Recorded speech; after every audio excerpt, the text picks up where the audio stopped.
New Thought Media Network. We are a global broadcast network of positive music, media, and entertainment, inspiring humanity's evolution along the journey of enlightenment and creating a world of love, peace, empowerment, and prosperity for all. New Thought Media Network. Positively inspiring.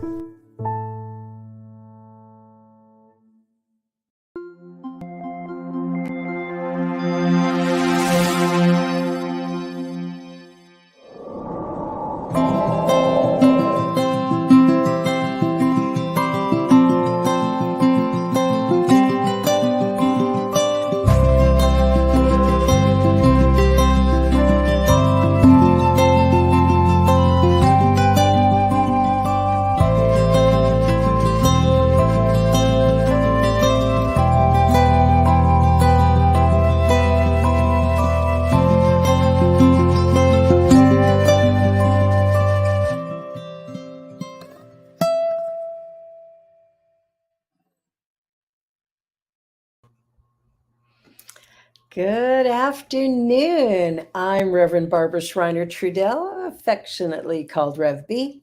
Welcome to the Joy Show with REV B on the New Thought Media Network. Joy is an acronym for Just One You, and I believe the path to joy comes from accepting ourselves and living a truly authentic life. So as we begin, I'd like to begin with a land acknowledgement, and I acknowledge that the land we're meeting on, Turtle Island, is the traditional territory home to many diverse First Nations, Inuit, and Métis people. And I'm grateful to be able to live, work, and play here. I seek to always uncover the truth and to ensure that Indigenous ways of knowing, being, and doing continue. Today, I honor all Indigenous peoples, for we are one. So the Joy Show reflects the power of living authentically, and each of my guests comes in to share their little piece of understanding of the world and life and how they have created a remarkable existence by honoring their own divine nature. So I am super excited today to have with me the founder of the New Thought Media Network, Reverend Robert Brzezinski. Holds a master's in consciousness studies, is an ordained minister of religious science, and considers himself a multi-passionate entrepreneur. His lifelong quest for truth has led through various philosophies and communities, and he finds himself as at a unique crossroads of spirituality and social experience. So I am delighted and excited. Please help me to welcome Reverend Robert, or Rev. So grateful you could join me today. This is a whole new experience to tell me this. Whatever was the initial thought for this New Thought Media Network? Because this is brilliant. I like it. Oh, well, I'm glad it's an hour show, because it could take the whole segment just to answer that one question. But thanks for having me here, Rev B. It's really fun to get to sit in and share some of the answers to these questions. I want you to know we feel incredibly blessed with your participation here on the network, and as you continue to find your way into the places and where it's yours to play here and where it's yours to show up. It's really, really fun getting to know you and getting to work with you a bit more. And so all right, you want to get into it. You want to go right into the heart of it, right from the beginning. The short answer is the visioning practice. Right. I love that. And in late 2018 to early 2019, somewhere along the line, I've always had the passion for internet radio. And I've watched a number of internet radio stations come and go within the New Thought movement. And something late one night playing around on the internet landed on the Live 365 platform, which I had known about many years previous, but had disbanded and gone away. Here it was, it had come back in a new form, and it allowed us to be in integrity with the artists that we play through their system, Live 365, through their system of royalty payments and making sure that artists are getting compensated when we play their music on our internet radio station.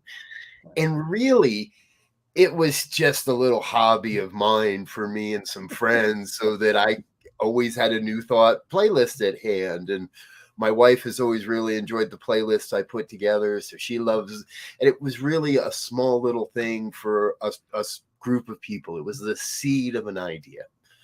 Wow. And in early 2020, January to be precise, so before the world knew what we were about to experience, my original New Thought teacher put me on a 30-day vision quest. Who was your teacher? Reverend Donald Graves. Okay, yes. And Reverend Donald and I had a great mentor-mentee relationship, and eventually grew that into colleagues as both ministers. And he had been listening to me, and I talked to him right after the holiday. He said, okay, here's the deal. You got to do 30 days of visioning, and I don't want to talk to you again until you're done. I love that. I love that. That's perfect. Yeah. All right. I get it. I'm with you. And I did. And for 30 days, I inserted it into my practice. I inserted it back into my life. And I'm a big proponent of the visioning process, and always have been. Yeah. So it wasn't like it was gone. It was just a little stagnant on the side of the river, as it were. Brought it back out into the main current, started visioning every day religiously, 30 days. And in those 30 days, the seeds of what are now New Thought Media Network, things that I couldn't quite put together in my conscious mind as far as how this is all going to happen. What do you mean this is? And in 2 years, what we've accomplished is, I would say, miraculous. I would say so. So here's a question for you. You're talking about visioning. Now, I know a lot of people on this network are going to know what that is. But can you just explain a little bit of what you mean by visioning? Absolutely. Visioning is, from my perspective, the most contemporary form of spiritual practice that's been developed from within the New Thought philosophy. Mm-hmm.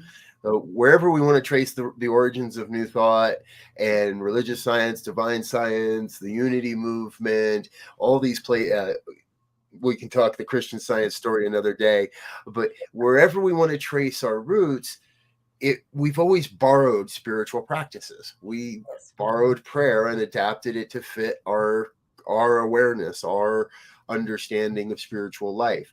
We took meditation and adapted that to fit what we took, journaling, and adapted that. Now, there's nothing wrong with any of this, because this is what religions and spiritual organizations have done Always. all the way along. Mm-hmm. And then along comes Michael Beckwith and a group of people, I love this visioning process. develop this new thing called visioning. And what I've always looked at it is from the perspective that in prayer, we generally, it's a very directive form of communication. Mm-hmm. We tell God what we want. Here's Absolutely. My checklist. Here's what I don't have. Here's what I want some more of. And it's very directive. Now, that's the simplistic way of saying it, right, folks? Mm-hmm. What we're really doing is training our subconscious to understand that is our divine nature, and that is the absolute truth of our lives. And therefore, we are welcome to experience it at any moment. Yeah. It's that jokey side that is actually what holds us back. So, but in prayer, we're being directive. And in meditation, we're being receptive. Yes. We're sitting in the silence. We're in the stillness. We're mindful. Maybe we're taking a walk. And in all of that, we're being receptive to a divine inspiration. Well, what Beckwith and his team did is they took both of those and put them together. And said, well, let's just do both of them at the same time. So let's be directive in what it is, the information that we want and what we want to know, and then be receptive to what wants to come through, what wants to be known.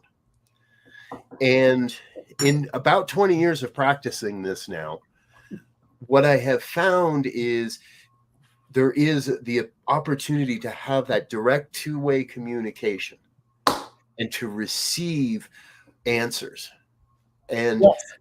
when we've done it enough and we train ourselves enough, those answers will be transcendent of our personal human ego, and therefore we can trust that the only real source of what we're getting is the divine. Exactly. It can take a little while to get there, sometimes in groups, but again, in 20 years, I have learned to trust the visioning process implicitly, to obey what comes through in the visioning process. Yes, that's important. Because if you don't, it just doesn't go away. Well, that's the thing, is it kind of pokes at the consciousness within you going, excuse me, excuse me, did you forget what I, it's like there's that voice there going, hello, hello. And it's pushing, pulling, dragging us sometimes to get to that new idea. Exactly. We have to be open to the things that don't go away. So with envisioning, if you sit into a visioning session and something shows up in your life and it says, you know, oh, go buy a red sports car. No. Hold on.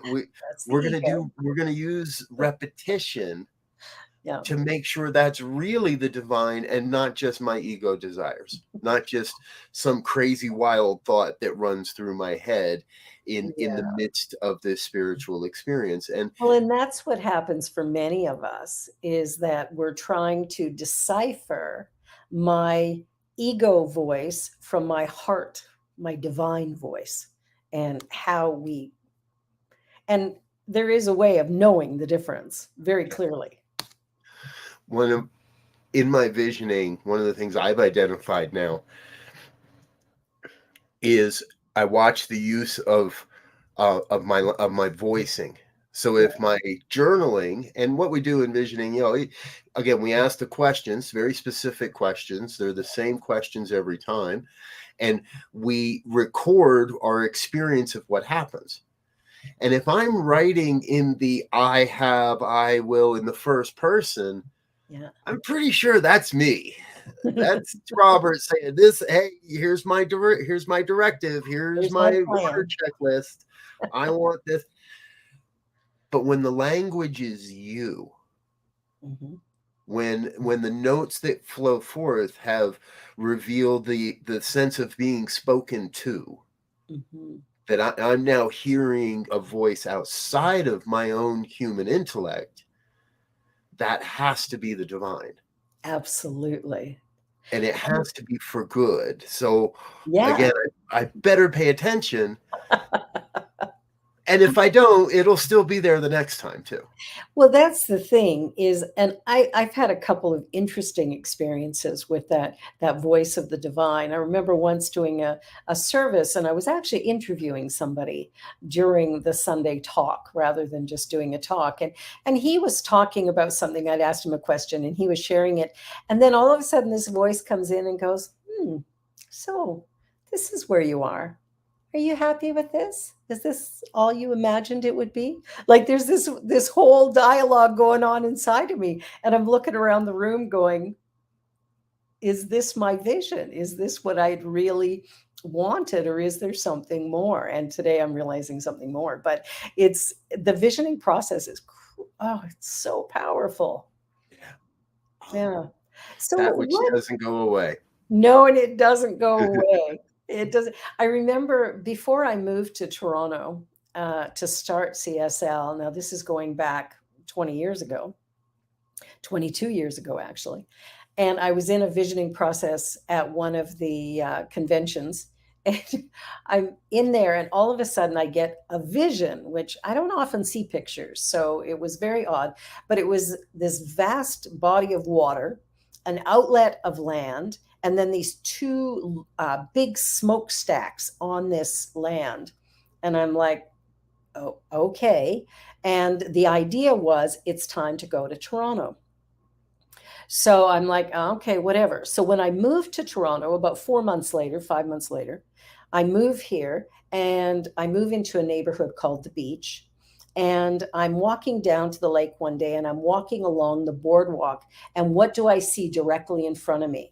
The exact vision that had popped up. And I had never been to that part of Toronto. I'd only been to Toronto once before for a brief visit. So it was interesting to see that. And that was a real anchor for me, going, whoa, you are in the right place.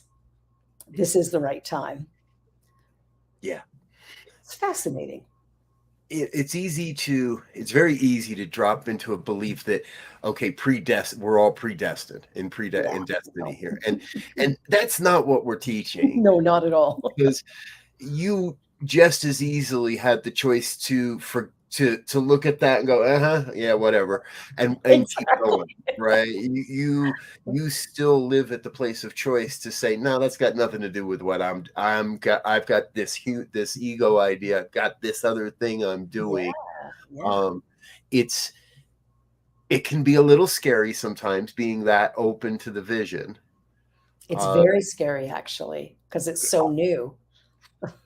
And it's that sense of, okay, I got no clue how to do what I'm being told to do here. I've got no idea what I'm going to have to learn, how am I going to have to grow, who I can get to help me to accomplish this crazy, wild, amazing thing that just popped into my head.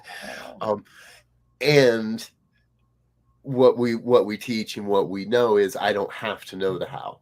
That's the most important thing here, is how is not our job. Right. That's the universe. It's like we sit in it and go, okay, well then lead the way. Lead the way. What are the next steps I need to take? And I shall serve. And folks, we're both having a lot of fun with each other, because what we know is all these questions we're asking are answered in the visioning process. Where do I need to grow? How do I need to become more of this? What needs to be, who's here to help me? How, all these questions get answered through the use of our spiritual practices. And for me, again, specifically the visioning practice. Exactly. Now, what was your call to ministry?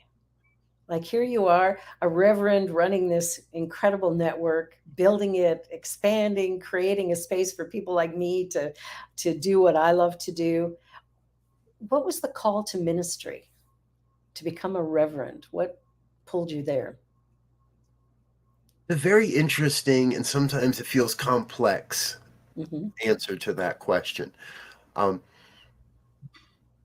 was living in Salt Lake City, Utah. And had a fairly long and illustrious career as an outdoor snow professional. Also, you could say, I taught skiing, but I taught anything that went fast down hills. And I had a talent for it. And I developed that skill and that talent. And I developed, and I had reached pretty much a dead end, or what appeared to be a dead end at that point. Okay. And interestingly enough, it's right about that time that my wife comes into the picture. But now my now wife comes into the picture. And we started dating, and we're looking for a spiritual community we can share, and spent the entire summer of 2020, or I'm sorry, excuse me, let's rewind that. We spent the entire summer of 2001 church shopping around Salt Lake City Valley, and we had all kinds of stuff that didn't fit and didn't work, and just nope. I used to say, it was 45 minutes of hell for 15 minutes of salvation every week, and none of it fit. So I had pretty much given up, and my wife was working with a professional personal coach, who is now also a minister in this movement. So big shout out to Reverend Barbara Novak. Nice. And she left a copy of the Science of Mind textbook on our kitchen table that one morning. Now, my wife, Laura, had a catering gig. She stayed out working. It was a Friday night. I came home from work, and there's this book that I don't recognize. Read the first 4 chapters, and I'm in tears. Oh, I know. It's so good. And my wife comes home, and she's like, "Oh, it's a church." And I'm like, "This is the church." So we do what we're told not to do. We go to the early service, but we love that so much we stay for the late service as well. And it was a roller coaster ride and now here comes the kicker. This was the summer into the fall of 2001.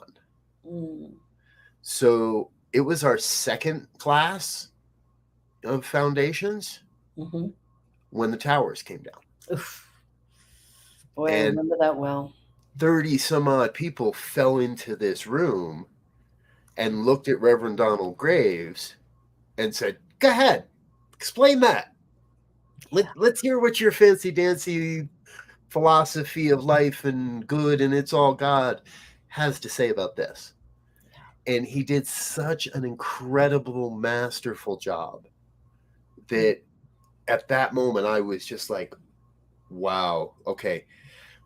I told my wife, we were still dating again, and I said, I want to take this class. And she said, why? I said, because if this is a cult, we'll figure it out in this class and get the hell out of here. But if it's not, and there's something real here, then this might be what we've really been looking for. Yeah. It took a little while to hear the true call to ministry. Yeah. But it wouldn't make sense if you didn't hear that part first. Because what I heard in him, and then what I continue to see in other people, Reverend Cece, who was a practitioner at the time, Reverend Molly, who was a practitioner at the time, there was a period where it was obvious there were people here committed to learning spiritual principles in order to support those around them and serve a bigger vision for the world. Yes. And a lot of very powerful ministers, Reverend Nicole Murgis, came into this philosophy and grew through that community out into the world. Beautiful. And I could drop a couple more names and probably will before we're done. Because it was just... So for me, it came down to, and it was so hard to articulate, but it came down to, I could see the amazing potentiality of greatness within everyone I encountered. Yeah. And it felt like the only way to be a part of that and to help them to see that and bring that forward was through the avenue of ministry. Beautiful, beautiful. It's interesting how different people come to it. And I remember my call to ministry, which happened way before I found CSL. And it was in a Nazarene church of all places. And it was, I went to endure that time because that's what it was. My mother-in-law at the time said, hey, come to church with me tonight. And I really wanted her to like me. So that was my operating system at that point. And so she invited me to this evening service and I went, and I don't even know clearly what happened, but something big happened. And the only way I can describe it is when I walked in the room, I was in complete darkness. But when I walked out, it was like somebody flipped a switch and I could see for the first time. And what I knew was God as love. I felt this, it's like love washed over and through me and around me. And it was the most incredible experience of my life. It was fully transformative.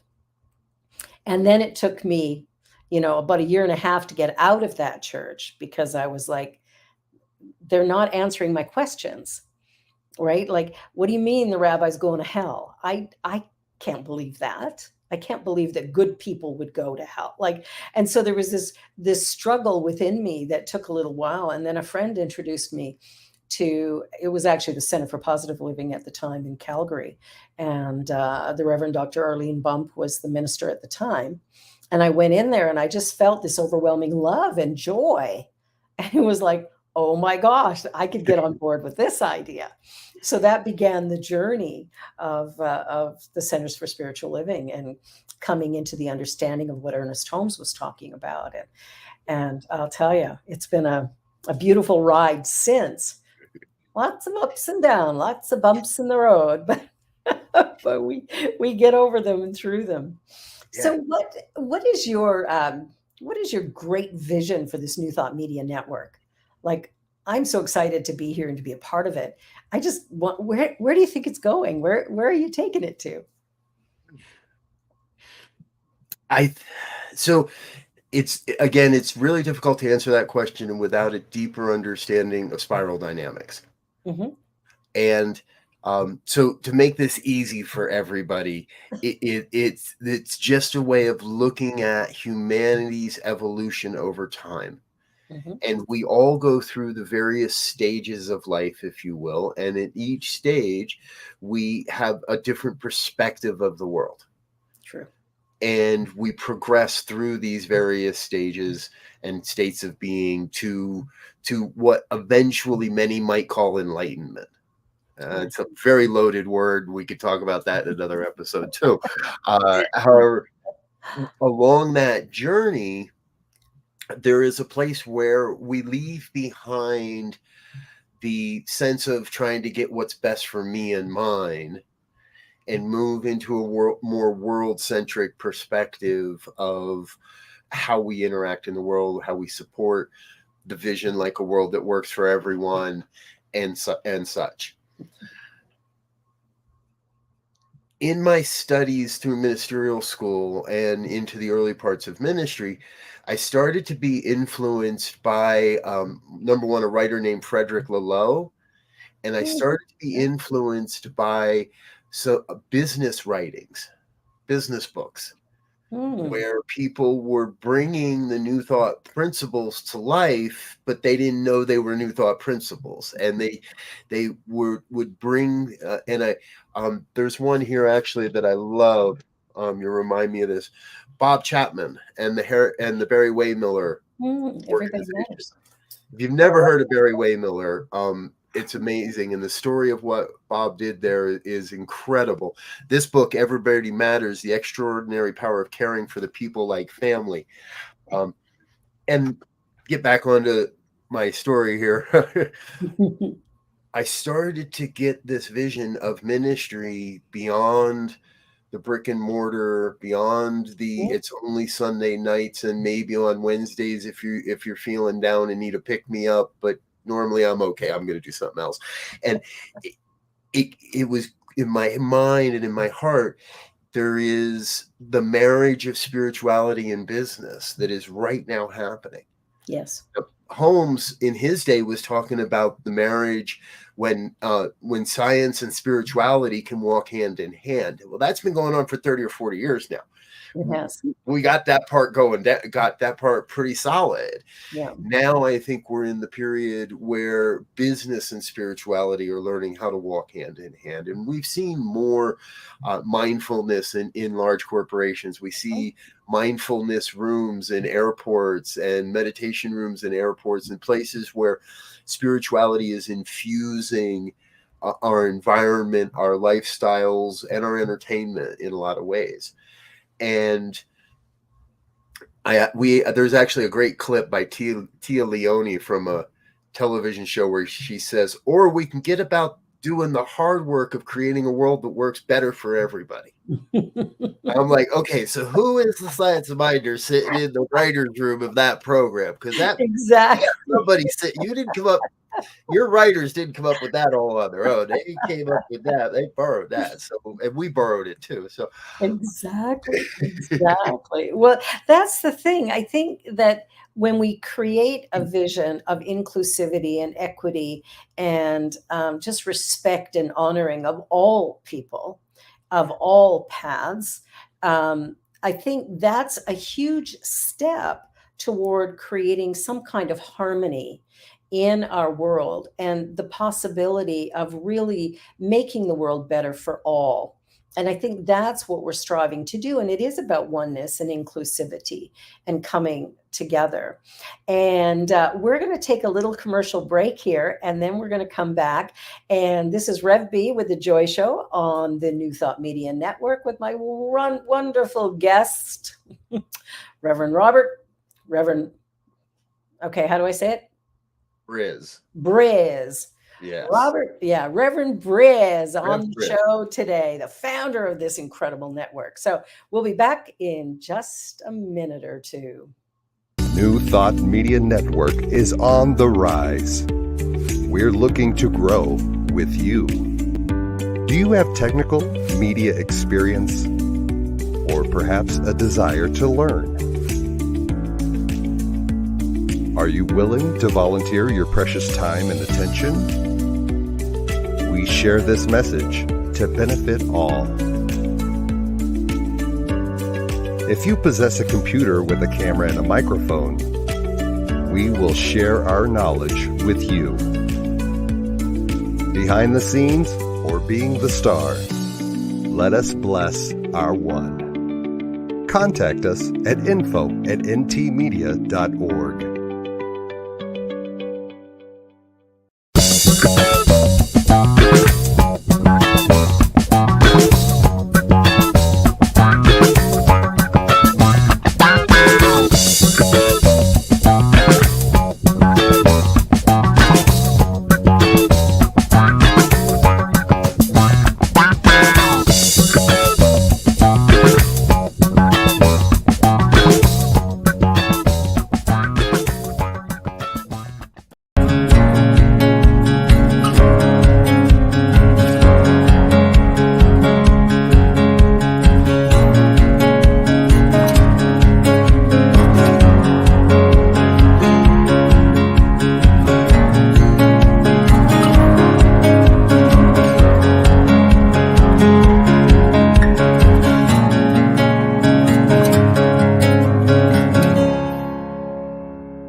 And we're back with Rev Briz.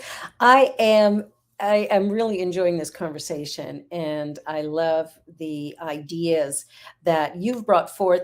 And one of the ones that we talked about a while ago when I was considering bringing my stuff to this network, we talked about sort of that idea of knitting together or building a bridge that would allow people to come together in new ways. But even within the New Thought movement, there's a number of organizations, and yet we're all doing the same stuff.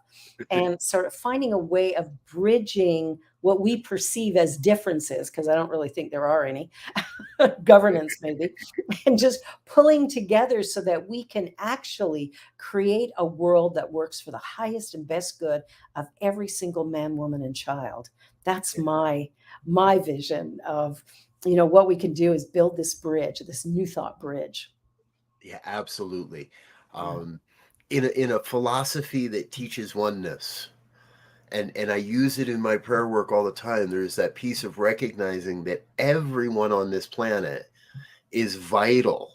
Yes. To what we're creating, to what's happening. And if we believe in the power of our mind and our thoughts, yes, then everybody's thoughts are equally powerful and important. Mm-hmm. And the reason we still have war on the planet is because people still want to believe in war. And that's a much bigger topic to tackle. And yet everybody is vital to what we're creating. And I looked around the New Thought movement and I saw a lot of silos. And I have stood on stage and admitted, and I'll do it here today, I was a spiritual snob. And I had judgment about people that came from other New Thought traditions. I had judgment about people that got their education anywhere other than where I got my education, because obviously I was led to the perfect path, and everything I was doing was the absolute highest and the best in the universe. And of course. One of my dear friends once told my wife, he's going to be really good. You just got to let him season a while. Need some seasoning. He's going to be okay. Just stay with it. And he'll get there. He'll get there. He'll get there. And I got there. I got to that place, as I was saying in the last segment, where I can see a business model, a melding of the business and spirituality. And in that, we have to recognize we're set up to surround ourselves with the greatest talent we can. Absolutely. And part of this network is giving people permission to be their most authentic self, whether it's as a show host, whether it's producing in the background, whether it's creating words or websites or images or whatever. Yeah. We give people permission to be their most creative and authentic self, and that releases the creative super genius in us. It really does. And that's where change happens, is at that level, when we can stop judging, criticizing, or even elevating ourselves by putting somebody else down. When we change all that, and when we remember we're all thinking in and out of the same collective consciousness. So if I'm like, oh, I hate this, I'm dragging down the collective. And if I'm living from a place of love and joy, I'm lifting it. So, we can ask ourselves, am I the lifter, or am I the one who's dragging it down? And, some days I'm both. Just sort of depends. But And there comes to a place where you realize we catch a vision of something that isn't necessary. I'm not the driver anymore. nope. I'm not the only guy steering the ship. That's And you've talked a little bit, all these various organizations in New Thought, Mhm. we are actually at a point where they're all starting to talk to each other. Yes, they are. And there's an event happening in July in Chicago, the International New Thought Alliance's 108th Annual Congress, where all of the current leaders of all of the various New Thought organizations are coming together for a 4-day, 5-day conference. You can still go to that. You can register for that. We're going to be there. It's going to be an amazing. We got a whole bunch of people going, actually. And That's INTA or INTA, yes. INTA? I'll grab us a link here that That'd be great. that we can share with everybody. And it's 107th. I'm sorry, and it's called One Mind as Many, and it's going to be an amazing collaboration opportunity for New Thought leaders to come together and say, okay, how do we collectively, as one, address the big issues of our day and our time, that which we have been called here to support and to heal it and to find solutions to. Mm-hmm. The really cool part about this is then we get to do it in Chicago this year for this conference. And then in August of next year, there's an event called the Parliament of the World Religions. And there's already a team of people working to bring that same lineup, that same concept to a global audience and say, hey, here's what we've learned in the last year about organizational oneness, transcending old denominational beliefs that aren't true. Well, and it's interesting. I attended the Parliament of World Religions when it was held here in Toronto in 2018, and it was wonderful to see the diverse collection of people and the harmony in which we all sat. Like there wasn't division. There was an opportunity of, we're here to look at our world and the issues that face it. And as spiritual beings, how do we begin to address some of that? And I know for me, as I look at things like racism, when I look at the violence that is going on around the world, it's like this is calling my attention in a really big way. I watched a TV program, a movie the other day called Just Mercy, and I just wept through the entire thing. It was such an unjust way of treating Black men, most specifically, that it just broke my heart. And I'm like, how is it that we as human beings can choose to harm another without any regret? It's like, it would, I'm baffled by it. And when I look at what we teach, that there is only one, and that we are all live, move, or have our being in that one, what I know is that racist attitude, well, that's a part of me. It's in me because there's only one thing going on. And so if I want to heal that, then what I must do is heal here. This is where my work must be done, is within myself, to lift my consciousness, to expand, to explore my depths. Where am I acting in a way of causing separation? And I remember how I used to judge, like, well, the Nazarene church, they're doing this, but CSL's doing this. Aren't we great? But the reality is it's all great. Yeah. Wherever we find our spiritual food, yes, that's a lifter. We speak about that universal knowledge that can be known at any time and in any place. And so why is it we think that might not happen in somebody that practiced Judaism? Yeah. Or calls them a Sikh, or calls themselves by any tradition. Yeah. We have to be willing to see that potentiality, that beauty, that greatness, that seed of the divine in everyone we meet. Yes. And it becomes tough in spiritual communities where there may be varying political beliefs. It becomes tough in our everyday lives where we obviously see political differences in our daily lives. And how do we, I was reminded earlier in this conversation, the sense of peace is not the absence of chaos and confusion and question, and it is being able to stay centered in the truth of the divine in the midst of all of that. Yeah. Which is exactly what called you into that first Church of Religious Science. Yep. Was his way of articulating the two towers. Yep. And being able to, put that into a context that was a healing context, as opposed to an explosive, frustrated, angry rant about those people, whoever those people might be. Yep. I love how we go, well, those people do this or this person does it. And I'm like, well, who are those people? There is within us a consciousness, and we're creating and moving forward, or we're not. And whatever we're bringing to the table is the only thing we can take from it as well, which is a really important piece of the puzzle. But that's what brought you into it, was that world story that somehow landed with an idea of possibility and consciousness creating something different and new and better. And we can do that. We have the ability to do that. Oftentimes, it isn't. I've been in this movement about 20 years now. Mm-hmm. I've been joking for 10 years that I'm going to be an overnight success in 20 years. And that's an older joke that predates that, right? Somebody's an overnight success. Yeah, after 20 or 30 years of hard work, the world will be an overnight success. Yeah. And that sets us up for a belief that we are, as humans, are trying to catch up to what is ours, to our own success. I actually think it's the other way around.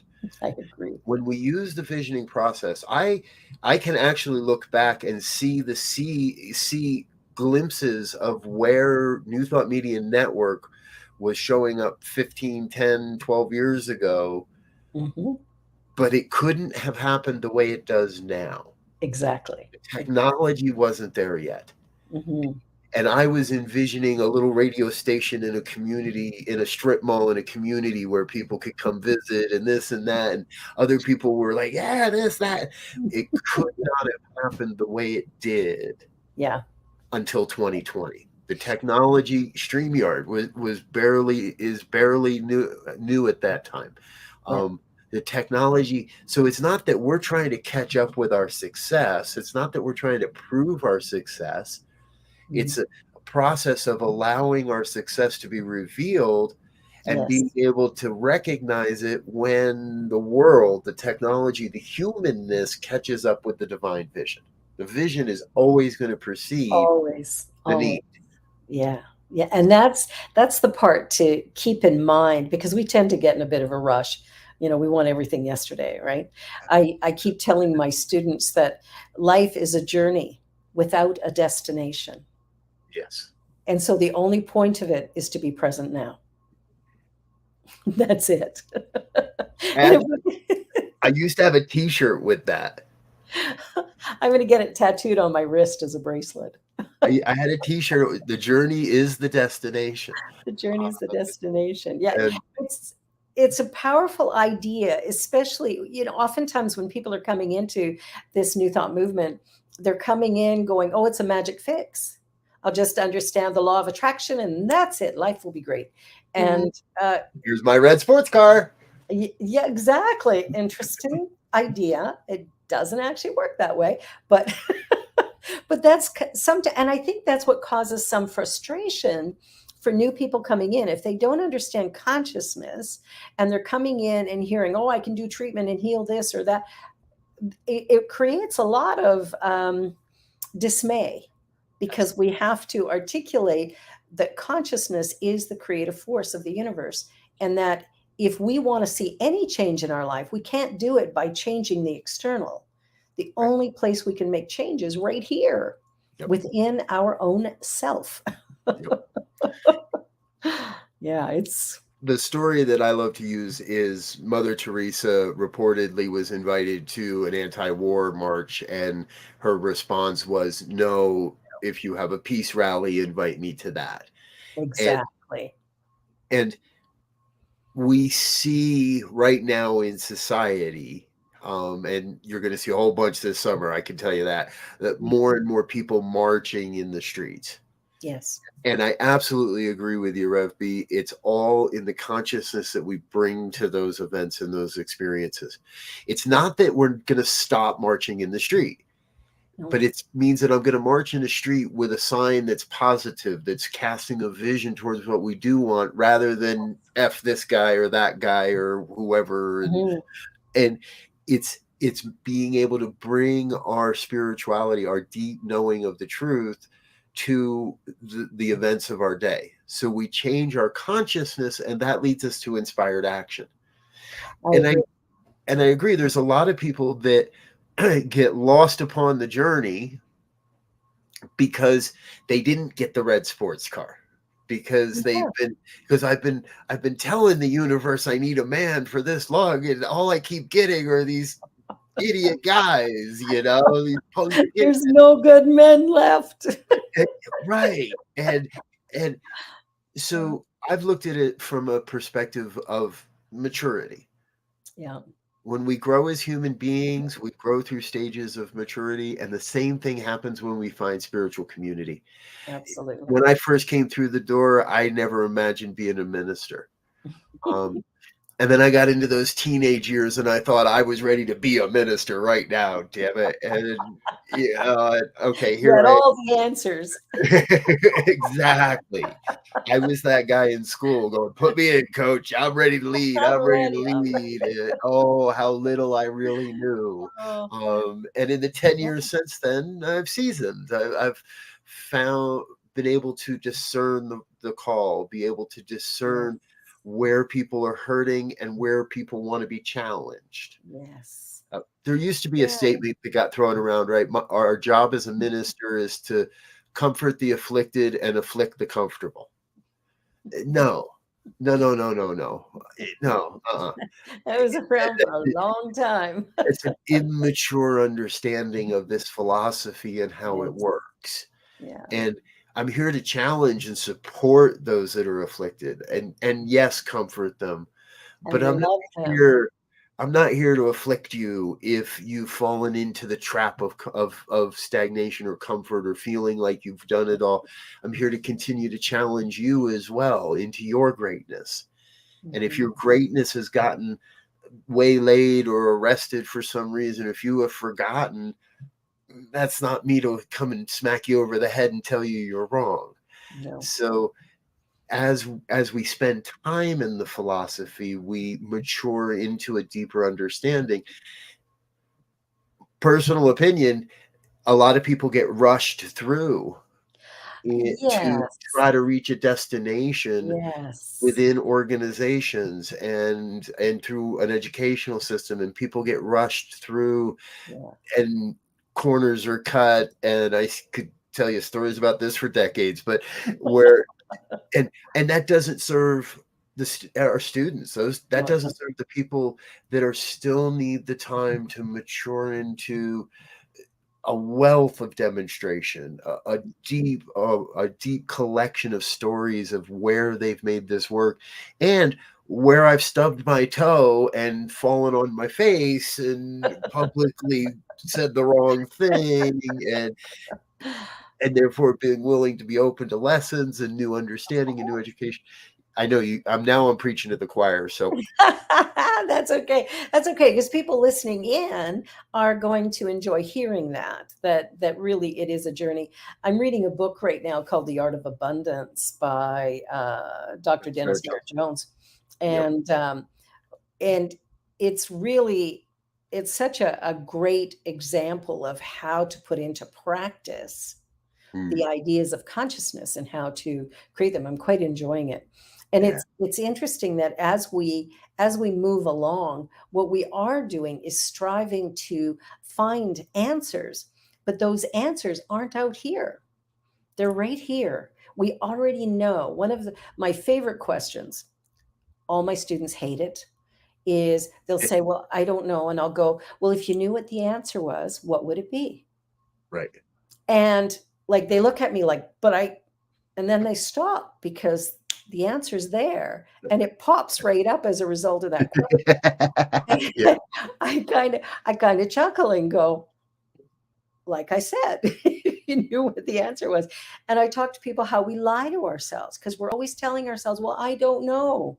Well, that's a flat out lie. We do know. We have the ability to know, but it does require us to spend some time in our heart space.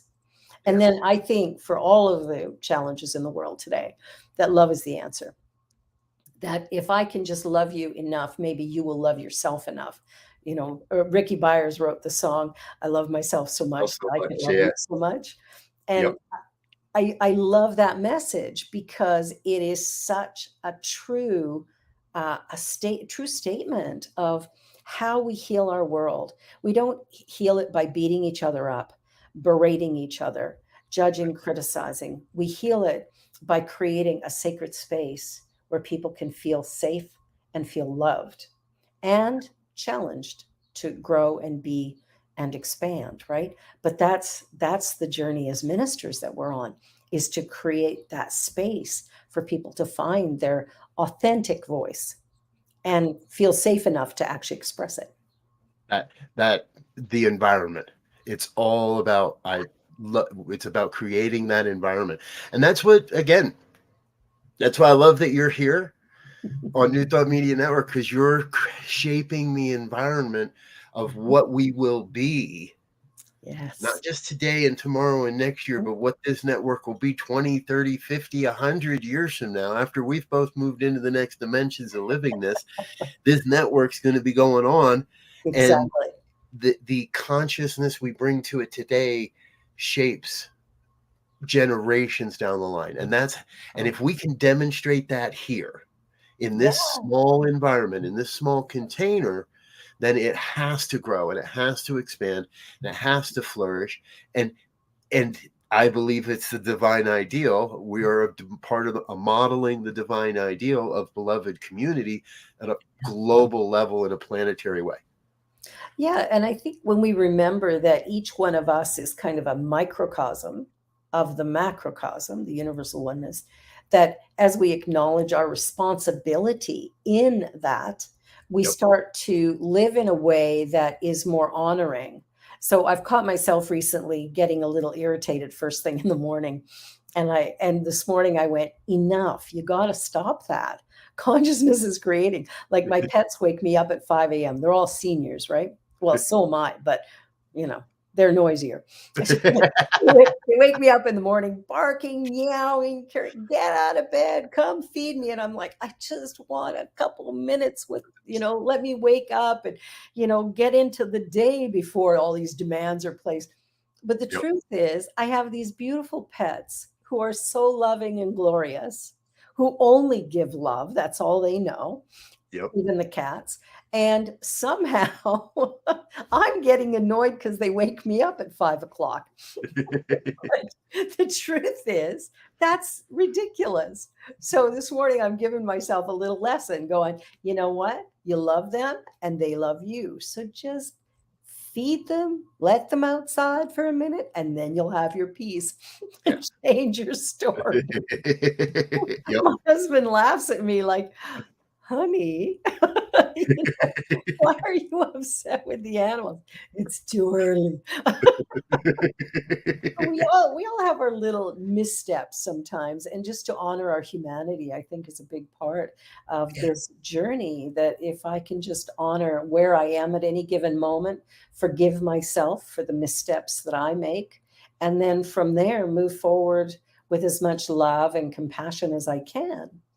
And that I think is the journey. That if we show up, I love Don Miguel Ruiz and his four agreements, or now the fifth agreement, in that he gives these very simple things, because this teaching is simple. It's so simple. Hardest thing we probably ever do, but very simple. Because we got to rewire this consciousness of ours that believes in, I don't know, separation and them and us. And that's the part that I'm really seeking to change, is to really do my very best to live in that state of oneness, where each person I meet, whether it's a homeless person on the street, or it's somebody of a different religion who disagrees with what I'm saying, or whatever, that somehow I come to a place where I can just accept their opinion for what it is, and release my own sense of separation or whatever, to really build that connection. It's you strike on something incredibly, a number of things that are incredibly important there from my perspective. We have to be real. We have to be our true, authentic selves. And I will tell you, every time I hear the news about another shooting, I get PO'd to the top of the world and back. And it's not always the most pleasant picture when I get on a rant about guns, because my thoughts have evolved. My perspective evolves every time there is an experience, every time I have to deal with that. And that's a place where I can heal my consciousness. It is. Yeah. I'm not going to do the spiritual bypass of saying, well, I'm above that. And I'm not going to do the spiritual bypass of saying, oh, well, we should pray for that person because they're hurting too. And okay, yeah, that's true. The gunman is hurting, but not as much as the people he shot. So we'll deal with that later. Let's deal with this now. But we have to be willing to step into that state of saying, I don't love the action. Right. But if I start to hate the actor, then I lose myself. Yeah, I become like them. And that's where I want to live. State of peace, my center, my ability to bring myself back to center and say, okay, calm down. You vented enough now. It's time for the show. Go out there and be true. And we live in these times where moment by moment we get to demonstrate what we believe and get to see the demonstration of the reciprocal demonstration of what we believe moment by moment. Exactly. It's powerful. It is powerful. It is. Oh, I am so grateful you were on the show today. What a delight. I'm sure people, when they watch this, are going to be so excited. It is being pre-recorded, so I'll just let people know that. And but it's going to air, and it's going to be fabulous. I just know it. Thank you. Thank you. Thank you for being here. And this is Rev B and the Joy Show, which is an acronym for Just One You. There's only one of you. Unrepeatable, beautiful, perfect, whole and complete, right where you are right now, no matter what is going on. I love you. God bless you. Have a most miraculous life experience and be the change you want to see in the world. Bye for now. See you next week. Hey, everybody.